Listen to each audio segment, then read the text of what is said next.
welcome to day 2 of the Maine yarn cruise. And today I am going north of here. I was going to start with the closer ones and then work my way down, but now I'm looking at the times. I might want to start with the farthest one first, which means I have a long drive ahead of me. Although before I do that, it turns out that I can sync my phone to the car with Bluetooth. My phone's not used to syncing with anything, but I'm going to give that a shot before I start driving. And if I get too impatient, well, I can still do what I did yesterday. It's a beautiful day out though. It's going to make for lovely driving. I just came out of Bartlett Yarns, and this one's a little bit out of the way. It was a bit of a hike, but ooh, it is such a nice little farm. It's really out of the way. It's really up in rural Maine.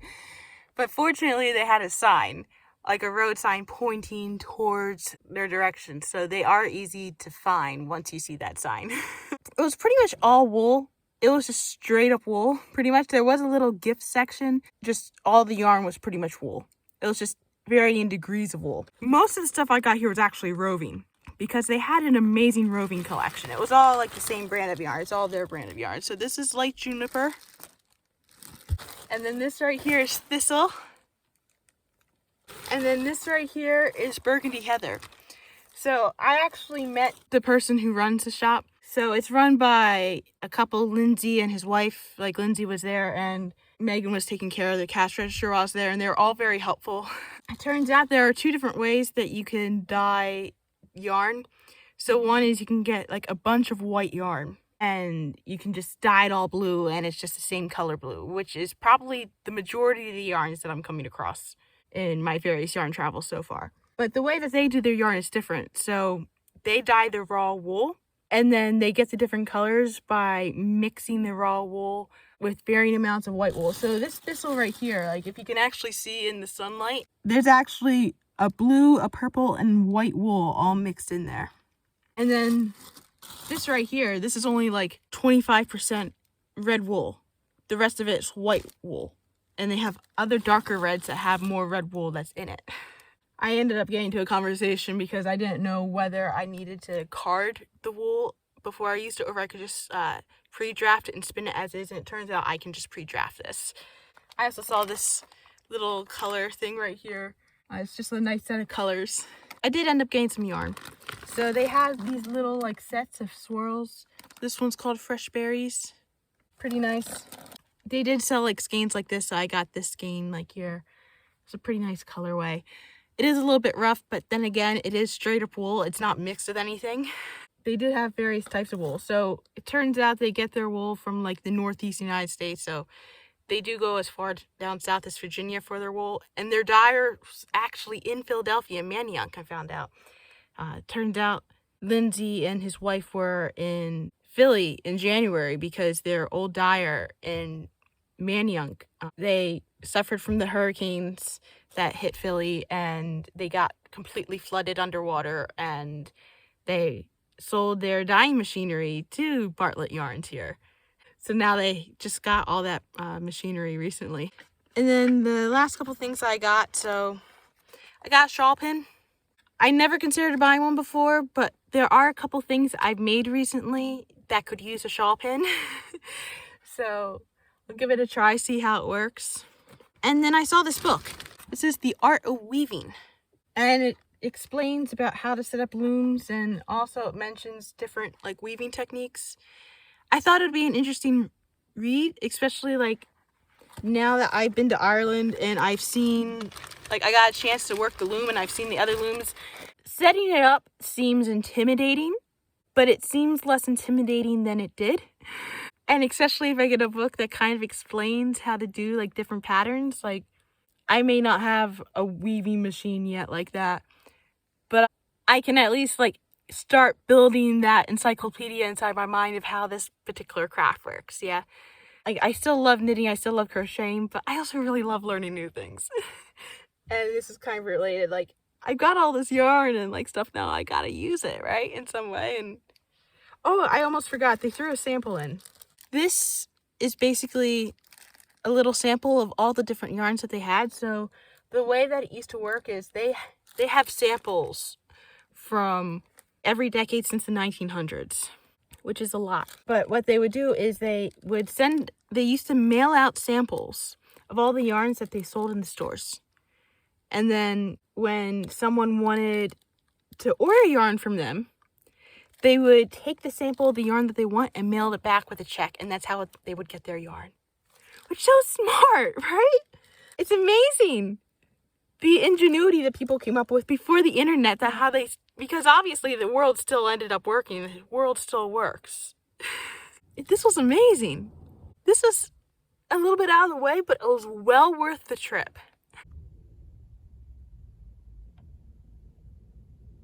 I just came from Pins and Needles, and it's a very nice store. So it's actually a combination yarn and quilting store. That meant that half the stuff wasn't really stuff that I was going to be bringing home because I'm not really a quilter, I'm not really a sewer. But I spent some time looking at their yarns, and a lot of the yarns were yarns that I'd seen somewhere else, like with Cascade and Merino, and oh, it's 1 o'clock. That's why that just rang. But there were some good finds here. They had a little shelf. It was the bottom shelf, and everything on the shelf was 30% off. And that's where I got most of my yarn. So this is Serendipity Tweed. I got 2 skeins because I can work this up pretty quickly to make like a nice little garment or something like that. And they also had 100% cotton. I think it's 100% cotton. 80% cotton, 20% wool. I mean, that could also work up into something pretty nice too. This next one was an impulse buy. I mean, this is Cascade, and look at that. What a beautiful colorway, right? It's a merino wool, I think. Oh, it's hand painted, I know that. The hank is coming apart on me. Extra fine merino wool, I'm good. I'm really good. Oh, it's coming apart on me again. There was this alpaca yarn. Yeah, the Alpaca Yarn Company had this vivid red, and it's super soft and squishy. Oh my gosh. Yeah, it's 100% super fine alpaca. Like, look at how vibrant that is. Oh my gosh. They had this brand that I haven't seen. It's called Olive Park Yarns. Olive Knits is somebody else, I think. Olive Park Yarns, and this is a very squishy yarn. This is watercolor green. It is another superwash merino fingering weight yarn. It's hand dyed in Manitoba.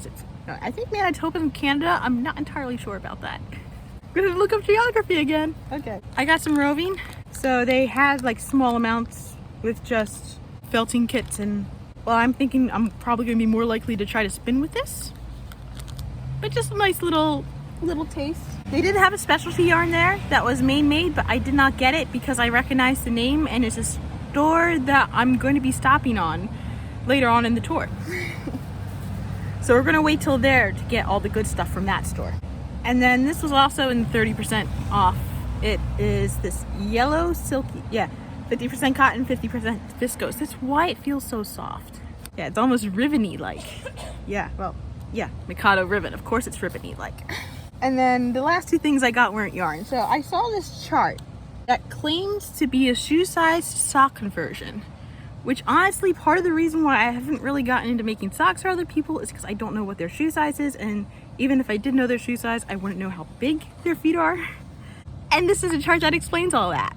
So I actually have another barrier taken away from this is impossible to, you know what, this is somewhat doable. And then the last thing I got is the one thing in this store that I'm not going to use. And it's a fabric remnant. Well, I'm not a quilter, my mom is, so this is for her. Try to get her back into quilting again. So the person who helped me was named Annie, and she was very friendly. She greeted me with a corny joke as I came in, which honestly, I love corny jokes, so it was perfectly fine. She apologized for it later. It was like, no, you don't have to. She was also wearing this amazing orange Hawaiian shirt. When I was leaving, like, I think there was like another employee there who, or like possibly the store owner who was coming out. They were leaving for the day, and she saw my cow. And she was asking like, oh, what's the pattern? Do you remember it? So I ended up having to like look up the pattern and write it down. And it's actually the first time that my knitting has been commented on this thing. Although I am wearing less knitting than other yarn crawls that I've been on because it is July. It is hot. It's like 80 degrees. It is too hot to be wearing anything more than a t-shirt. Even a t-shirt's a little bit too much. So I did spend a little bit more time in this area after the store because I really needed to use the bathroom, and well, there was a cafe nearby, and usually cafes have bathrooms open to public provided you buy a meal. So I also had lunch there. It's very nice. I'm going to insert a quick clip of what that cafe is now. And now I'm gonna head on to the next store. I think I'm sufficiently taken care of everything I need to take care of here, and we're gonna ride the road again.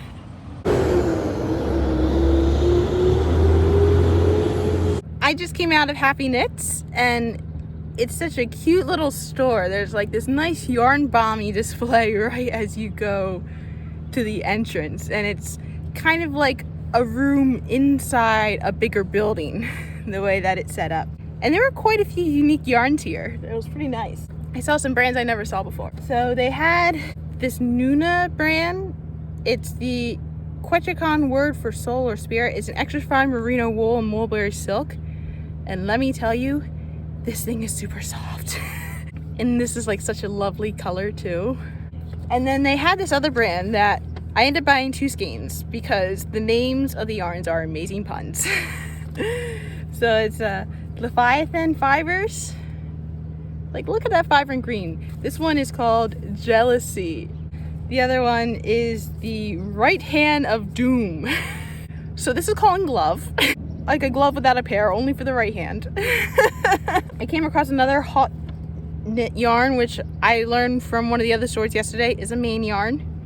And this one is a Friday Night Manny. Like, what a beautiful colorway, right? They also had this other Maine yarn. I think it was like the Good Karma yarn shop. Oh, this is from another shop. I didn't recognize the name at the time. It's a shop I'm gonna be going to later. It's a nice soft yarn. There was another shop. There was like another like local yarn that I saw, but I recognized the name. It's like I'm going to see that one later, so I didn't get it just yet. They also had this other brand I've never seen before. It's called Bad Sheep Yarn. When I came in and I was looking at this, the owner told me that they're expecting a shipment tomorrow, but that's okay because I just needed the 1 skein, or just wanted the 1 skein. I don't technically need any of these yarns, but I want a lot of these yarns, yeah. This one's called Bluebird. It's dyed in the North Pole, Alaska. It's like, wow, this came a far way just to be here. They also had this kit. They put together this kit. It's called Good Moose Walking. And apparently there's enough yarn to make 2 dishcloths. I mean, it's a moose in Maine. I'm actually thinking about writing a pattern soon that be done with different stitches but in the same color. I figured this would be a good way to see how I can write that pattern. Yeah, or write it out, because that is about the width I would want it to be. They had a grab bag. So the grab bag was $50, but they said it's $100 to $200 worth of yarn in it. And I mean, I can already see some yarns I haven't seen before, like this Araucania. Oh yeah, it is Spanish. It's dyed in Chile. And like that purple is just stunning. And then we have like this dusk. I think it's called dusk, yeah. It's mostly for that purple that I got this. It's like, there'll be some interesting things. See, there's like another Queensland in there from Perth. And the last thing I got was a book. The book was actually for sale outside. And it's a pattern book of knitting patterns. And the reason why I got it was for that pattern right there, the couch. I was pretty much greeted right as I walked through the door by one of the owners, Amanda. She says that she owns it with 2 other people and they all take care of it. She's actually from the Philly area. She went to school for veterinary stuff in UPenn. But as I was like about to check out, she was in the process of writing a pattern up that she's going to be posting on Ravelry. And she was making it so she could show off one of the yarns. And it's a lovely hat pattern with color work in it. It's like a very beautiful pattern. Also, just in general, I love her entire physical aesthetic. She had like the dyed hair, these wonderfully done colorful tattoos. She was wearing a mint green shirt with like lavender bottoms, and oh my gosh, like her sense of style. They actually got me a punch card, so because it's almost filled in. Even though like on the Maine yarn cruise, like I'm not sure when I'm going to be visiting these stores again, but in case I ever do, it's handy to have, right? Like never say never. And this is just like a lovely, cozy little shop. At this point, I think I'm going to get some more gas. I did see a gas station really close to here, and I'm at the quarter mark of the tank. So better safe than sorry there. And then we're going to head to what I believe is going to be the last store of the day, simply from the timing. I just came out of Yard Goods, and it's a big store. It's a very big store. So when you go in, you have to enter through the quilting section, the fabric section, and then you can enter the yarn through the other way. And I didn't spend any time looking at the fabric section this time because there was more than enough yarn to look at. This is the biggest splurge I've had so far. The staff was very friendly throughout. Carol greeted me right away. Linda helped me out when I overheard her talking about a brand of yarn that I'd only seen on the internet. I hadn't seen it in person yet, so she was able to point it right out. They are also having a 20 to 50% sale off right now through most of the store, and they have a huge clearance section. And they also have a lot of local yarns, or a lot of like indie dyers, so you can see why I spent a lot of money here, right? This right here is the Shady Apple Tree Farm. And this is like Male Sings, but look at that little stamp. That little stamp is so cute. I ended up getting 2 different yarns from this dyer because I couldn't decide. I was like, let's get both. There was one skein that was $89. I withheld from buying that skein. It's like, I'm gonna be buying enough yarn without buying $89 skeins. Even though it was very pretty. But this was the other Shady Apple Tree Farm. This is called In the Breeze 2020. It's an interesting colorway. I mean, 2020 was quite a year. I'm assuming that's when this was dyed. And then in the clearance section, this yarn has no name, no brand. It is a cotton fleece twist undyed. It's like, you know what? Let's risk it. I can find something fun to do with this. I don't know what it's going to be yet, but the thing with like beige and whatnot is you can always find something to make with the beige or brown or gray, even though they are not the most interesting colors, because lots of things are beige or brown or gray that people love, like dogs and cats and other human beings. And then they had this baby gradient kit that apparently was $50 and now it's down to $25. I mean, look at those colors though. And I can already, I can't really feel the yarn, but I can already see by how shiny it is that it's going to be super smooth. So smooth. And they had this cotton bamboo silk mix on clearance too, so I just got one. It's just $7. Yeah, feels pretty nice. It's from Haiku. I bought one of those yarns yesterday from Haiku. And I saw Asylum Fibers. Asylum Fibers is an indie dyer that I've seen on Instagram a couple times, and it says one of a kind, non-repeatable.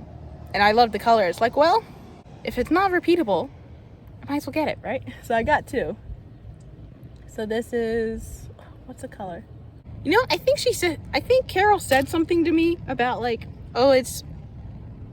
she said something. I think she was talking about the color of that one. What the color name was, because it wasn't on here, but this one's Acid. Oh wait, I think non-repeatable is the color. This here is Echoes by Gusto Wool. I mean, look at that colorway. Oh my gosh.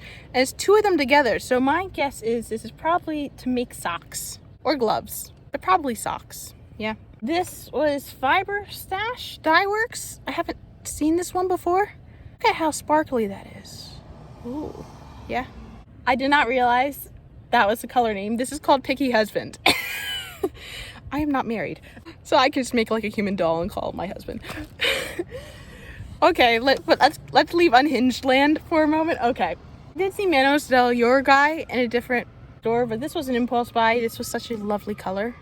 This next one was the brand that I overheard Linda saying. So she said like the Shirsty Cat. And I was like, wait, you have Shirsty Cat? Because Shirsty Cat has lots of videos, or I think they're just reels on Instagram, where they're dyeing the yarn. And they literally just put the yarn in a metal vat and then they pour the dye colors in and it gets these beautiful variegated colors. So I got this one. This one's called Wuzzle. It's very cute. Chances are I probably liked a video of hers that was just purplish. So. This one right here is from the brand 100 Ravens. The color is called Cape Kraken. I just saw this and I was like, it feels super soft. Well, it's merino wool and nylon, that's why. But also like, the color was just stunning. Stunning. This here is the Seven Sisters Arts, which I did get that in one of the other stores. I think it was Bidford Fibers. Yeah. But this is a different color. This was one of their zodiac ones. And the color is Alexandrite. Here is the Wicked Knitter, which is probably somewhere New England based. Carol did say this was a local yarn, actually. And this is very delicious. I would make an attempt to lick it right now, except I know what yarn tastes like, and I don't like how yarn tastes. And this is in Honey Girl Farms. Apparently they are also local. This color is called I Heard It Through the Grapevine. And I do have a grape pattern at home. So imagine just making like a bunch of grapes with this color. Yeah. Yeah, that was all the yarns. But I got more. So I did get a needle felting foam board. I think I do have something similar at home, but not quite like this. I did buy the kit yesterday for the needle felting. So, and the kit said it did not have a foam board. So now I know I have everything that I need in order to make that thing. And then they have some roving there too. So this was the purple fleece, which it looks like it's local, but they also had a beautiful like blue purple one. But then I saw this one and it's like, oh, I love that orange in it, and it just looks so good. Both of the purple fleece ones had purple. It's like, I'm gonna have to choose something that has purple in it with a name like that. Yeah. And then they also had like another farm one nearby. I think this was the same one. I'm not sure. This one only has a price tag though. I mean, look at that. Look at that. That's beautiful. Very beautiful. I also got some good books. To be fair, I have more than enough books in my life. I don't need any more books, but I love books. I was also a huge book collector. I have given a lot of my books away since then. But this is research. This is how we're justifying this. I got this book about toys. This has instructions on how to make reversible toys. That is on my wish list of projects I want to make. I want to make a reversible toy. So they got some cute they got multiple reversible designs in there. They had this book about spinning. So it's not just how to spin, but how to spin different types of yarn. So research. And then I also bought this storybook for dolls. So this has instructions on how to make different storybook characters, which this is unique. I haven't really seen anything like this. Well, I've seen lots of name book designs. I haven't seen it around this theme. So I'm intrigued by that one. And then they were very generous with the giveaways for the Maine yarn cruise. So one of the things was they had just a bin of books, which I did see in a store in Jersey. I think it was Knit Not and Natter. But they just had a bin of books. So one of the books was like this one right here, 6 Quick Luxury Knits. And the other one was The Great American Kid Afghan, which just looks like it has some fun colorwork designs I can look at. I spent over $400 here. You can see why. I have the taste for the bougie yarn. Carol was very friendly too. Like, she took the time to just look through all the yarns and find all the different things. And it's a very good vibe in that store. It's also fun to look around. They've got some like yarn related things. I saw some yarn Star Trek related stuff, which was pretty cool. Also very generous because like in addition to like filling, like I heard there were lots of different drawings, so I filled out my information for that. But they also handed me a bag of nuts and a bottle of water, which was a very nice gesture. A very nice gesture on them. And yeah, that was yard goods. At this point, I'm probably going to head home now and prepare for the next day because I think 4 stores is enough for today. I'm back at the place where I'm staying. And there's a lot of road work today. A lot of like repaving of the sidewalk, so like a lot of like one-laner things. There was one where I didn't realize that there was like a stop and start sign, and I tried to pull up and the guy went like so to that guy I apologize. And then of course I had to go past the same one on the way back. But yeah, it was a nice ride through a lot of the forest, and things went a lot smoother today than they did yesterday. It feels like they went a lot smoother than they did yesterday, honestly. And just like there were bunches of cute little things all around. Just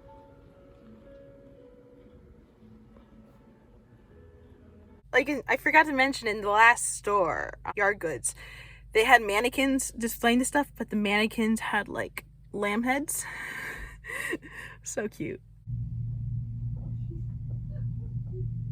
And there were like some times where the GPS like tried to guide me places. Like, it kept having me go in like a triangle at one spot, and it's like, it turns out that's where the store was. It's like, okay, we can just get out and walk at this point. But before it did that, it had me go down this very sketchy road. It's like, GPS, why are you doing this to me? But that was just in a very confusing mall. There's also another time when I think I parked at a car dealership today. So like, I just found an empty lot. It looked like it was public parking, and I didn't realize that after I parked, yeah, that might have been a car dealership. But no one touched the fan, at least to my knowledge. So it's all good. It's all good.